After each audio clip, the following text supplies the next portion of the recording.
नमस्कार। जब से सभ्यता शुरू हुई है इंसान खेती करता आ रहा है। खेती बाड़ी प्राचीन काल से चली आ रही है। कोई जानता भी है कि चावल का एक दाना तैयार होने में कितना समय लगता है?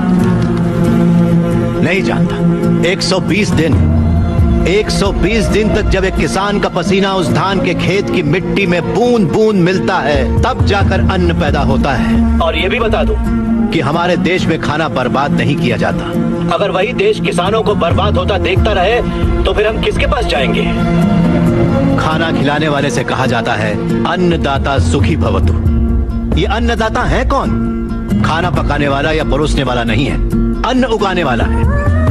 और ये खेती जैसा उपहार ईश्वर ने हमें दिया है। सेल फोन के बिना हम जिंदा रह सकते हैं, टीवी और एसी के बिना भी हम लोग जिंदा रह सकते हैं। जो टीवी और एसी बनाते हैं वो करोड़ोंपति हैं, लेकिन अन्न उगाने वाला वो गरीब किसान इतनी कड़ी मेहनत और धूप में पसीना बहाने के बाद दिन ब दिन गरीब होता जा रहा है। फैक्ट्रीज लगाना गलत नहीं है, बिल्कुल सही है, लेकिन खेतों को बर्बाद करके फैक्ट्रीज लगाना गलत है।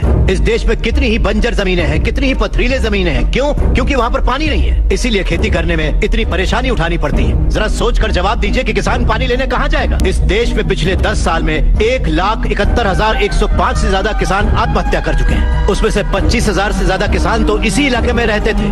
हर आधे घंटे में एक किसान आत्महत्या कर रहा है, ये जानते हैं क्या आप? लेकिन सच्चाई यही है, जहाँ मौत इतनी सस्ती है वो देश कभी आगे नहीं बढ़ेगा सर।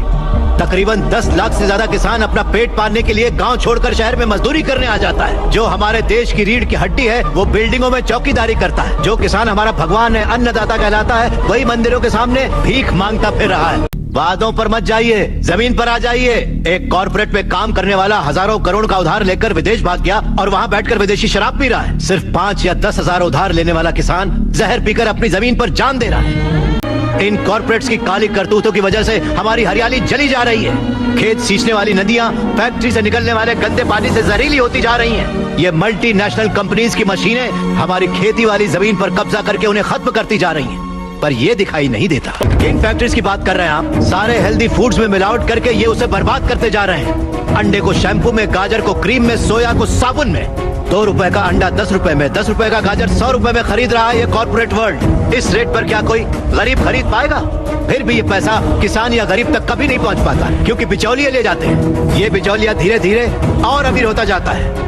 अन्न पैदा करने वाला किसान गरीब से गरीब होता जाता है। पौष्टिक खाना न मिल पाने की वजह से गरीब बच्चे, गरीब बूढ़े बीमारी से मर रहे हैं सर। नौकरी कैसी भी हो हमारी बेहतरी के लिए होनी चाहिए, लेकिन हम उन फैक्ट्रियों के गुलाम बनकर अपनी जिंदगियां खराब कर रहे हैं। याद रखिए, खेती भी एक उद्योग है और किसान उद्योगी है, उसे अगर हमारे गांव की समस्याओं को आप लोगों ने नजरअंदाज किया तो एक न एक दिन हर गांव हमारे गांव जैसा ही बन जाएगा। समझ जाइए आप लोग। अगर ये मीडिया कोशिश करे तो ये दुनिया हिला के रखते हैं।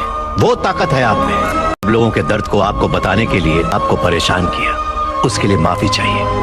अगर आपको लगे कि ये सही है तो हमें न्याय दिलाने के लिए हम सबकी मदद कीजिए।